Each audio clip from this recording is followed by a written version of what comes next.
wabarakatuh. Selamat siang anak-anak. Siang, Bu. Hari ini kita bertemu lagi di mata pelajaran Al-Quran Hadis. Sebelum kita memulai mata pelajarannya, Ibu absen dulu ya. Siapa yang nggak masuk, siapa yang masuk. Eli, Hadir, Bu. Ilo, Hadir, Bu. Nia, Hadir, Bu. Sri. Hadir, Bu. Jadi hadir semua ya, nggak ada yang nggak hadir. Baiklah, sebelum kita memulai pelajarannya, mari kita membaca basmalah. Bismillahirrahmanirrahim. Kali ini kita akan belajar tentang pola hidup sederhana dan menyantuni kaum duafa. Kenapa sih kita harus berpola hidup sederhana? Padahal berpola hidup sederhana itu kan kita miskin, terus tuh kita tidak bisa membeli barang-barang berharga. Banyak orang yang berpendapat kayak gitu. Padahal di surat Al-Furqan ayat 67, Bismillahirrahmanirrahim.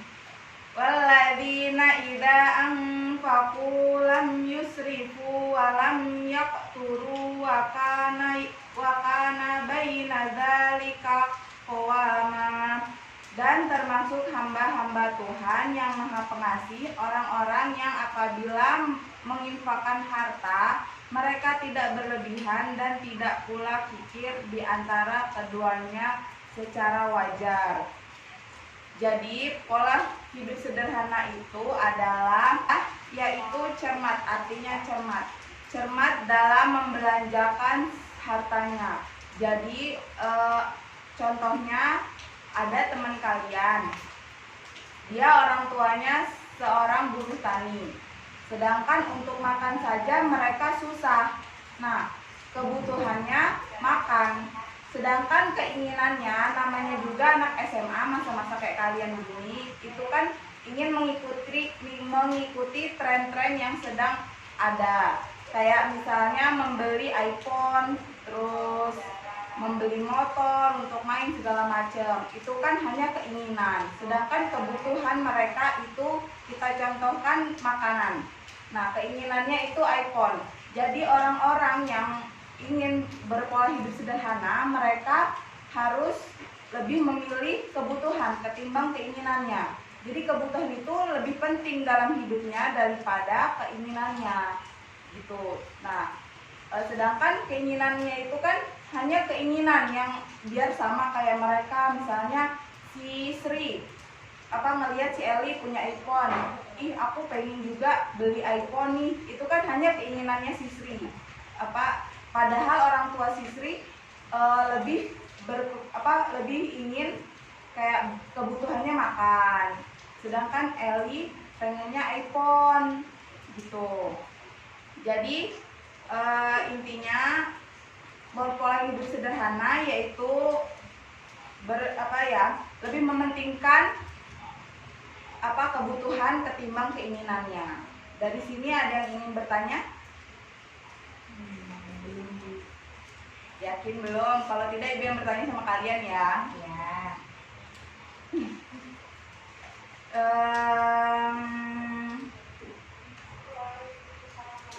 Coba Sisri jelaskan kembali tentang pola hidup sederhana. Ya, kayaknya tadi kan katanya nggak ada yang mau nanya nih. Sekarang Ibu yang nanya sama kalian. Yang kuat ya suaranya. Pola hidup sederhana adalah bertingkah sederhana dan tidak terlalu mementingkan keinginan, Lebih mementingkan kebutuhan daripada mementingkan keinginan. ya itu. Jadi seperti itu ya Eli. Lain kali fokus dulu. Jangan Oh Sri, salah ya, maaf. Jangan pikiran badan kamu di sini, pikirannya kemana-mana. Jadi fokus gitu. Nah, selanjutnya kita akan membahas tentang menyantuni kaum duafa. Apa itu kaum duafa? Ada yang tahu?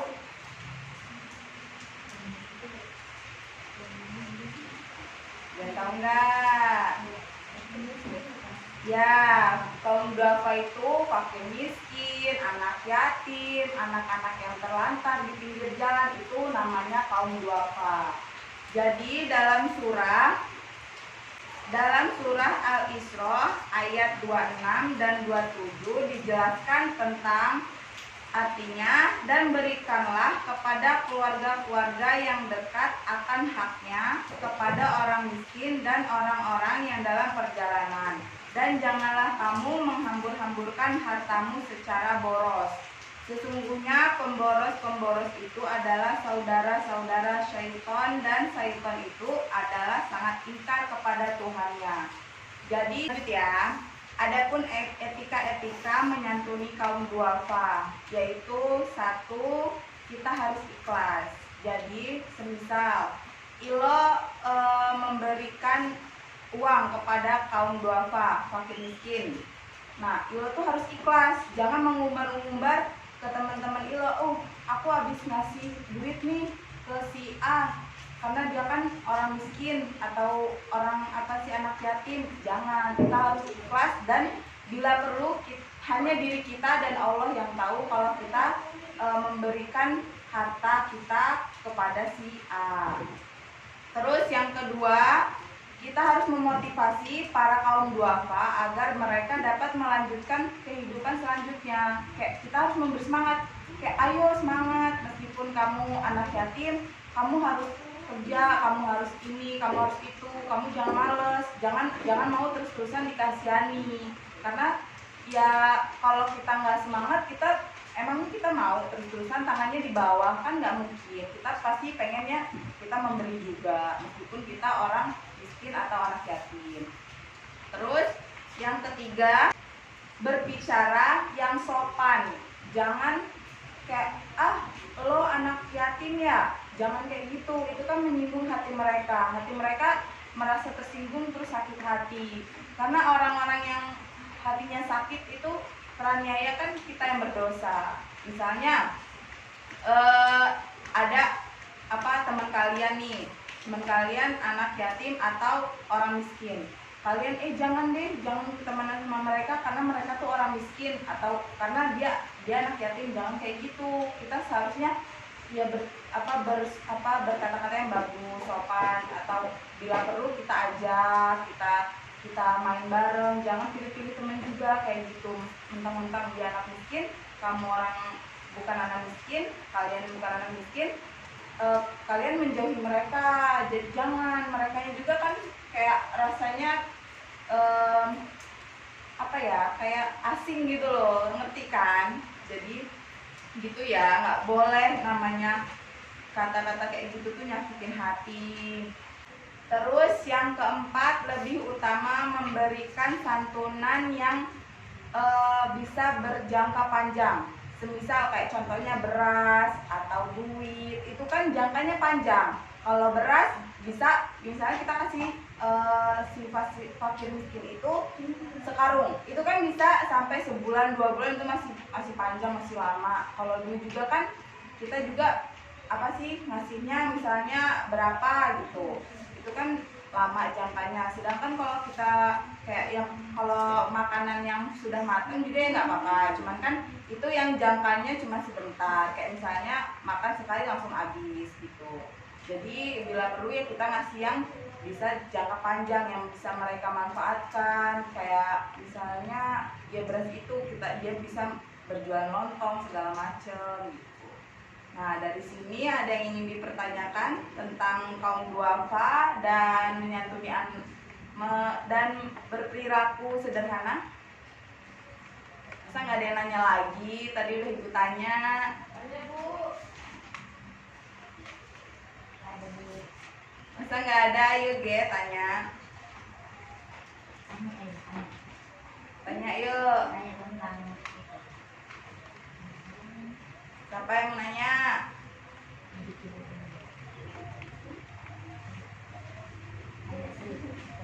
Ayo, masih tunggu ini. Masih ada unek-unek apa gitu yang nggak jelas, yang kurang jelas, yang kurang paham. Yo ini kayaknya sudah mengantuk ya yo. Enggak Bu. Kok diem saja? Coba lo bertanya lo. Ayo, siapa yang mau bertanya? Saya Bu. Sebentar, ternyata lagi azan. Oh, siapa yang mau nanya? Tadi ya bisa ada azan ya, jadi kita berhenti sejenak. Ayo, Sisri, sepertinya ada pertanyaan. Tanya aja apa aja. Tanya apa aja. Ayo, kok malah ketawa-tawa? Bu, makanya manfaat pola hidup sederhana itu apa? Manfaatnya, jadi manfaatnya selain kita nggak boros, kita juga ya apa ya, lebih mementingkan kebutuhan kita. Kayak apa ya, ya seperti yang tadi Ibu jelasin, kayak kamu kebutuhannya makan, ya berarti kamu harus ngutamain makan itu. Nah, terus kamu misalnya kebutuhannya pengen beli baju sekolah kamu sudah rusak-rusak, ya kamu harus beli baju sekolah itu. Kalau kamu malah mentingin keinginan kamu yang lain segala macam, nah baju sekolah kamu tetap rusak. Teman-temannya bajunya masih bagus, sedangkan kamu bajunya udah lusuh segala macam. Itu kan kebutuhan kamu. Nah, sedangkan keinginan kan bisa nanti kalau kita sudah ada rezeki, sudah ada misalnya kebutuhan kita sudah terpenuhi gitu. Ada lagi? Gimana makan Bu? Ya silakan. Jadi manfaat hidup sederhana yang pertama adalah kita pasti tentu saja kalau kita seorang pekerja, kalau kita berhidup hemat, kita punya banyak tabungan. Tabungan itu kegunaannya untuk apa? Nanti tunjangan di hari tua gitu. Jadi kita memiliki sesuatu yang masih bisa kita gunakan di hari tua besok. Seandainya kita sakit, kita punya tabungan gitu kan. Itu manfaat dari hidup sederhana gitu. Kemudian hati menjadi tenang. Kenapa? Orang yang boros itu pasti hatinya gelisah. Boros itu kan hawa nafsu, seperti keinginan kita itu tadi. Dahulukan kebutuhan daripada keinginan. Kalau kita hidupnya sederhana, kita nggak akan punya rasa yang kayak besok beli ini, besok beli itu. Karena apa? Kita mementingkan yang namanya kebutuhan, mendahulukan yang namanya kebutuhan gitu. Jadi yang tidak kita butuhkan, yang hanya keinginan itu cuma tidak akan terpikir gitu. Jadi hidup kita menjadi tenang. Kemudian dengan hidup sederhana kita bisa menjadi orang yang meniru perilaku Nabi Muhammad ya. Karena Nabi Muhammad adalah sosok orang manusia yang sempurna yang menerapkan perilaku sederhana. Dia memiliki harta, cuman dia serahkan harta itu ke jalan yang benar, gitu, ke jalan Allah untuk gitu. Jadi kita merasa aman, kita punya tabungan di hari tua, jadi hidup kita itu lebih nyaman. Ya, bagus banget ya, ya Allah. Ternyata lo ini pinter. Jadi gimana Sri? Sudah paham? Apa ada yang ingin dipertanyakan lagi? Ini mananya? Yo, yang mau nanya? Masih ada waktu. Nanti setelah ini kita ada ice breaking ya. Apa Bu ice breaking? Ice breaking tuh biar kalian nggak lesu. Kayaknya Ibu lihat ini kalian lesu-lesu, Iya, capek, Bu. ya ngantuk. Kalau ice breaking tuh menghibur diri kalian. Konsentrasi otak kalian bisa kembali lagi. Sekarang Ibu? Sekarang? Iya. Boleh, yuk. Ya, kita Yuk kita berdiri. berdiri, boleh. Berdiri ya. Aduh, bentar. Jadi nanti ikutin gerakan Ibu ya. Di sini ada ular, cacing, gajah, dan juga tikus. Nah, ada 4 ini. Nanti kalau ular itu panjang, kalau cacing itu kecil, kalau gajah itu besar, kalau tikus itu kecil. Jadi besar kecilnya gini ya, jangan gini juga. Nah, coba yuk. Ular itu Panjang. ya. Coba digeser, jangan sampai kena kawannya. Yuk digeser. Ayo, ulangin ya. Ular itu panjang, cacing itu Pendek. Kecil. pendek, gajah itu besar. Tikus itu kecil. Nah, sekarang gerakannya kita balik nih. Nah, misalnya ular itu panjang, cacing itu kecil, gajah itu besar, tikus itu kecil. Coba ya, harus konsentrasi Yang ini. salah diapain, Bu? Yang salah? Ya, Bu. Hah? Nyanyi. Iya, yang salah nanti nyanyi ya. Coba yuk. Ular itu, Ini udah dibalik, Bu. iya ini yuk ulangin. 1, Dibalik 2, ya? 3. Ular itu Panjang. cacing itu Pendek. gajah itu Besar. Salah diam. Ini salah ya. Coba ya, pokoknya sampai salah 3 kali harus nyanyi ya. Oh iya. Yuk ulang. Tikus itu Besar.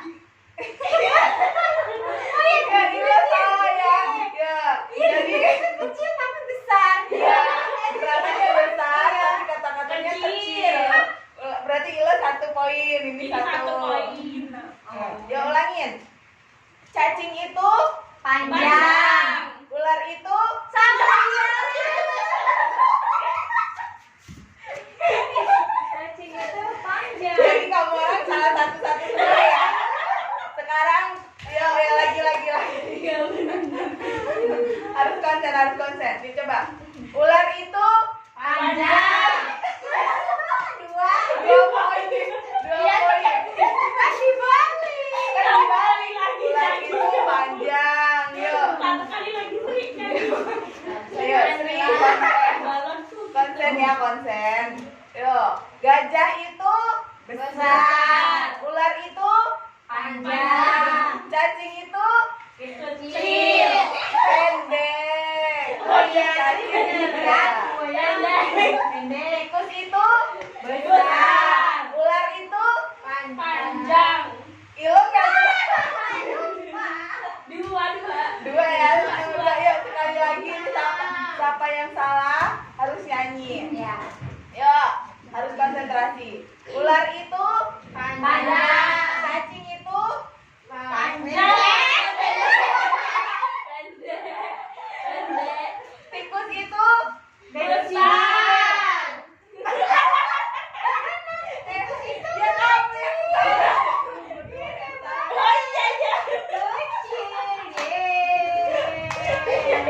Sri udah 3 ya. Ya, harus satu-satu. Yuk, ini Sri kan eliminasi. duduk, Sri.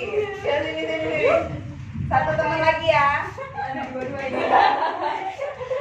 Ular itu Panjang. cacing itu Pendek.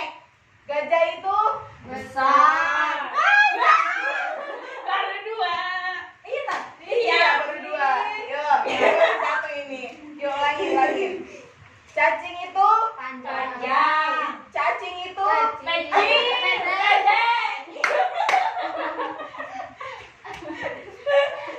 yuk salah kalian tuh berarti ya ini bertiga ya harus nyanyi bertiga.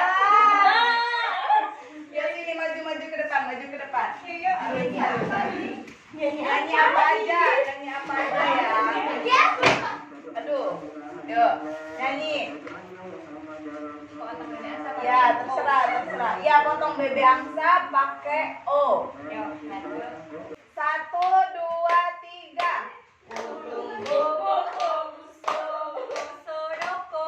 Ayo Sri.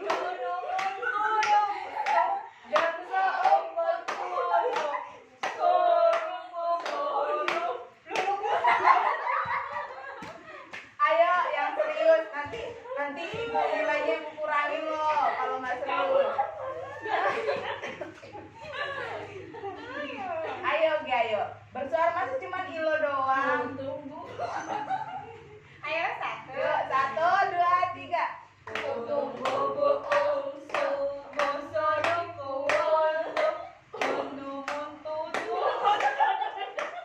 Yuk dan seompot-pot sorong kokoro sorong kokoro lo lo lo lo lo lo. Yaudah. Duduk Ternyata kalian ini banyak yang lagi nggak konsentrasi. Ternyata Eli ini yang konsentrasinya besar ya. Diam-diam gak konsen. Iya, tadi diam-diam aja tuh. Ya, capek ya? Capek. Mau pulang? Mau. Mau semangat kilo ya kalau mau pulang. Tadi nggak konsentrasi. Iya, susah Bu. Ya udah. Udah, besok lagi ya. Jadi demikian pelajaran yang bisa Ibu sampaikan. Kurang lebihnya Ibu mohon maaf kepada Allah, Ibu mohon ampun. Ihdinas shiratal mustaqim, wallahul muwaffiq ila aqwamit thoriq. Wassalamualaikum warahmatullahi wabarakatuh.